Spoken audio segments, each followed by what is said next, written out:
Hello दोस्तों, मेरा नाम है विनीत कुमार और मैं रिसर्चर हूँ माइकोलॉजी सब्जेक्ट में। माइकोलॉजी में हम लोग स्टडी करते हैं फंजाई के बारे में। बेसिकली अभी रिसेंटली आप लोग सुने होंगे ब्लैक फंगस के बारे में और भी समथिंग रिलेटेड टर्म्स फंगस से, राइट। सो फंगस की जो स्टडी होती है उसे हम लोग कहते हैं माइकोलॉजी। आज के टॉपिक में हम लोग पढ़ेंगे मेडिकल माइकोलॉजी के बारे में, ठीक है। उसके पहले हम लोग यहाँ पे देखते हैं कि फंजाई कितने प्रकार के होते हैं। पहले सबसे पहले आती है सैप्रोब्स, ये। फिर आते हैं सिम्बायोन्स, उसके बाद कमेंसल्स एंड देन पैरासाइट्स। सैप्रोब्स जो होते हैं वो बेसिकली डेड और डिकेइंग एनिमल्स या फिर प्लांट सबस्ट्रेट्स जो भी होते हैं प्लांट के मटेरियल उनमें ग्रो करते हैं। सिम्बायोन्ट्स प्लांट्स के साथ या एनिमल्स के साथ में शांतिपूर्वक ग्रो करते हैं। कमेंसल्स भी उसी टाइप के होते हैं, लेकिन ये प्लांट्स को कोई बेनिफिट नहीं पहुंचाते हैं और सिम्बायोन्ट्स प्लांट्स को बेनिफिट पहुंचाते हैं। फाइनली हम लोग यहाँ पे देखेंगे पैरासाइट्स के बारे में। तो पैरासाइट्स वो होते हैं जो किसी और जीव जंतुओं के ऊपर रह के उन्हीं से न्यूट्रिएंट्स लेते हैं और ग्रो करते हैं। बेसिकली फंजाई हमें कब अटैक करती है, ठीक है। तो इसके बारे में हम लोग देखेंगे कि जब हमारा बॉडी इम्यूनो कॉम्प्रोमाइज होता है या हम लोग कभी भी किसी भी सीरियस डिजीज़ से या किसी कारण से हम लोग हॉस्पिटलाइज्ड होते हैं, तो उस समय क्या होता है कि हमारे बॉडी का जो इम्यून सिस्टम है वो हो जाता है वीक, ठीक है। उसमें वो क्षमता नहीं रहती है कि वो सामने आने वाले फंजाई से कॉम्बैट करे, उससे लड़ाई करे और उसको हरा करके हमारे बॉडी को बचाए। तो उस केस में फंजाई अटैक करके हमारे बॉडी पे ओवरकम कर लेता है, ठीक है। Most of the fungi are opportunistic pathogens. Opportunistic pathogens का कहने का मतलब ये है कि जब वो मौका देखते हैं तो वो अटैक कर देते हैं, ठीक है। और एक और कोट यहाँ पे काफ़ी फेमस है कि there are no non pathogenic fungi. दुनिया में ऐसे कोई फंजाई नहीं है जो नॉन पैथोजेनिक हो, राइट, जो आपको नुकसान ना पहुंचाए। उन्हें जैसे मौका मिलता है वो आप में अटैक कर लेते हैं। अब कारण यहाँ पे देखें कि कौन कौन से हैं। कुछ पेशेंट्स जो इम्यूनो कॉम्प्रोमाइज्ड होते हैं, इम्यूनो कॉम्प्रोमाइज किस किस कारण किन किन कारणों से हैं। कभी कभी उनमें बॉडी में कोई ट्रांसप्लांटेशन होता है, स्किन ट्रांसप्लांटेशन, कोई ऑर्गन ट्रांसप्लांट हो रहा है, राइट। वैसे पेशेंट्स जिनमें एड्स हैं, ठीक है। वैसे पेशेंट्स जो कैंसर को रिकवर करते हुए कीमोथेरेपी करवाया है या कोई थेरेपी। और अभी रिसेंटली हम लोग कोविड-19 में भी देखे थे कि वैसे पेशेंट जिनको कोविड-19 थी उनका इम्यूनिटी डाउन था और उसके बाद उन्हें फंगस अटैक किया, दैट इज़ ब्लैक फंगस, ठीक है। ब्रॉडली इनमें कौन कौन से क्लासिफिकेशंस होते हैं वो हम लोग यहाँ पे देखेंगे, है ना। तो सबसे पहले है यहाँ पे मिक्सोमाइकोटा, फिर वो माइकोटा, फिर आते हैं एस्कोमाइकोटा। तो एस्कोमाइकोटा यहाँ पे सबसे ब्रॉड ग्रुप रहता है, ठीक है। जनरली आप लोग अपने ब्रेड में अगर कोई फंगस लग रहा है या किसी के स्किन में कोई इन्फेक्शन हो रहा है वो कैंडिडा के कारण हो रहा है। पेनिसिलियम के बारे में आप लोग काफ़ी पढ़े होंगे, पेनिसिलिन जो आता है एंटीबायोटिक, तो वो भी एक एस्कोमाइकोटा से ही हुआ है, ठीक है।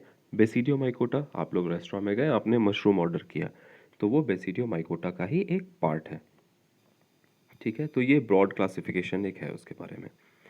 यहाँ पे हम लोग देखेंगे कि कई सारे इमेजेस हैं। सबसे पहला जो आप लोग देख रहे हैं वो है स्लाइम मोल्ड में।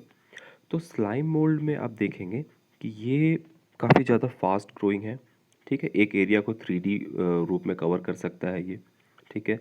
पाइथियम में देखिए यहाँ पे एक माइक्रोस्कोपिक उसका फोटो है जिसमें ये स्पोर्स हैं। स्पोर्स के बारे में आपको एक जनरल आइडिया दूंगा आगे वाले स्लाइड्स में। और ये किस टाइप के डिजीजेस आपको कर रहे हैं वो भी आप इन पिक्चरों में देख सकते हैं। ये थोड़ा डिस्टर्ब करेंगे आपको, बट इट्स ओके। अब बात करते हैं कैंडिडा का। ये सबसे कॉमन स्पीसीज़ है जो हमारे स्किन में मौजूद होता है। यूरिनरी ट्रैक इन्फेक्शन में ये काफ़ी ज़्यादा रिस्पॉन्सिबल है उसके लिए। मेलासीजिया, मेलासीजिया काफ़ी इंटरेस्टिंग है। आप लोग यहाँ पे देख सकते हैं डैंड्रफ के बारे में। तो डैंड्रफ के लिए जो रिस्पॉन्सिबल फंजाई है वो है मेलासीजिया। ये मेलासीजिया आपको डीप ओशन में भी पाए जाते हैं। अभी रिसेंटली एक रिसर्च हुआ था उसमें ये बात आया था। तो ये एक काइंड ऑफ मरीन फंजाई भी है, ठीक है। म्यूकोर और ब्लैक फंगस जो काफ़ी कॉमन अभी रिसेंटली हम लोग इसके बारे में बात किए थे वो भी इस ग्रुप में आता है। अब देखते हैं क्लासिफिकेशन के बारे में। तो यहाँ पे हम लोग रिप्रोडक्टिव स्ट्रक्चर्स के बेसिस में क्लासिफाई कर रहे हैं। उसमें पहला आ जाता है एसेक्सुअल और दूसरा आता है सेक्सुअल, ठीक है। एसेक्सुअल वो जो रिप्रोड्यूस करेंगे एसेक्सुअली, जिसमें कि आपको सेक्सुअल स्ट्रक्चर होने की ज़रूरत नहीं होती है।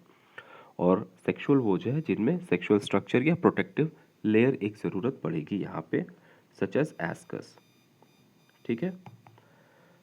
अब देखते हैं कि और किस किस तरह से इसको डिवाइड किया जा सकता है। यहाँ पे एक टर्म आप देख रहे हैं कि होलोमॉर्फ है। तो होलोमॉर्फ का मतलब होता है कि वैसे फंगस जिसके दोनों मॉर्फोलॉजिकल स्ट्रक्चर्स हमें मालूम है, एसेक्सुअल और सेक्सुअल, तो वैसे फंगस को हम लोग होलोमॉर्फ की संज्ञा देते हैं, ठीक है।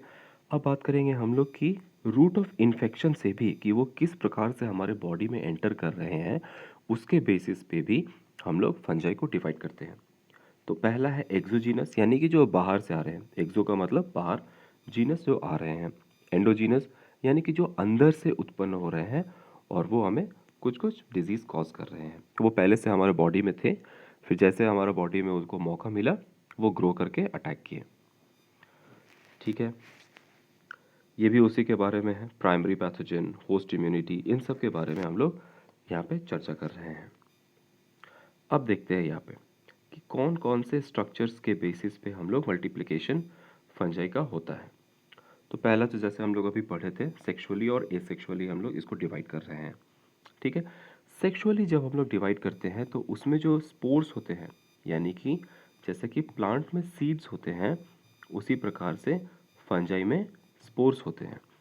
तो वो स्पोर्स जो है, तो अगर सेक्सुअली वो रिप्रोड्यूस कर रहा है तो उन्हें एस्कोस्पोर्स, बेसिडियोस्पोर्स, oospore और जाइगोस्पोर कहेंगे। अगर वो एसेक्सुअली रिप्रोड्यूस कर रहा है तो उसमें हम लोग कॉनिडिया एक टर्म आता है जो कि काफ़ी कॉमन है, ठीक है। ये स्ट्रक्चर जैसा कि आप देख सकते हैं यहाँ पे, ये है आपका स्पोरेंजियोस्पोर्स का। तो स्पोरेंजियोस्पोर्स ये अंदर वाले हैं जो आप ब्लू कलर का देख रहे हैं। उसके ऊपर जैसे मैंने एक प्रोटेक्टिव लेयर की बात की, तो वो भी एक पतला सा प्रोटेक्टिव लेयर इसके ऊपर चढ़ा हुआ है, ठीक है। तो ये सेक्सुअल रिप्रोडक्शन का या सेक्सुअल रिप्रोडक्शन का एक एग्जाम्पल है, ठीक है। उसी प्रकार से यहाँ पे एसेक्सुअल का एक एग्जाम्पल यहाँ पे देखेंगे। तो यहाँ पे कॉनिडिया आप लोग देख रहे हैं, ये लोग नेकेड रहते हैं, इनमें कोई कवर ऊपर नहीं है, ठीक है। तो ये कॉनिडियोस्पोर्स है जो कि इनका सेक्सुअल यूनिट आप कह सकते हो। नेक्स्ट स्लाइड में हम लोग देख रहे हैं, ये है सेक्सुअल स्ट्रक्चर, और जब सेक्सुअली रिप्रोड्यूस करता है कोई भी फंजाई तो उसके बारे में है। ये सब जो आप लोग देख रहे हैं ये होता है एस्कस। बेसिकली इसमें 8 नंबर ऑफ एस्कोस्पोर्स रहते हैं, ठीक है, क्योंकि ये मियोटिकली डिवाइड हो रहा है। और इसके में आप लोग देख सकते हैं कि काफ़ी ज़्यादा थिक लेयर इसके ऊपर कवरिंग रहता है, प्रोटेक्शन काफ़ी ज़्यादा रहता है। आइडिया इसके बिहाइंड पीछे ये है कि जब सिचुएशन या जो वातावरण है, इन्वायरमेंट है, वो अनफेवरेबल हो जाता है, then they tend to store their food, right. अपने खाने को बचाने को, खुद को बचाने के लिए ये लोग अपने चारों ओर एक प्रोटेक्टिव लेयर बना लेते हैं, ठीक है। वो लेयर इन लोगों को बचाता है और उनके सीड्स को भी या स्पोर्स को भी, जो ये आप लोग देख रहे हैं छोटे छोटे, इसका डेवलपमेंटल स्टेज है, उसको ये बचा के रखता है। क्लियर है। आगे हम लोग जब वीडियो बनाएंगे, जब मैं वीडियो अपलोड करूँगा तो इसके बारे में और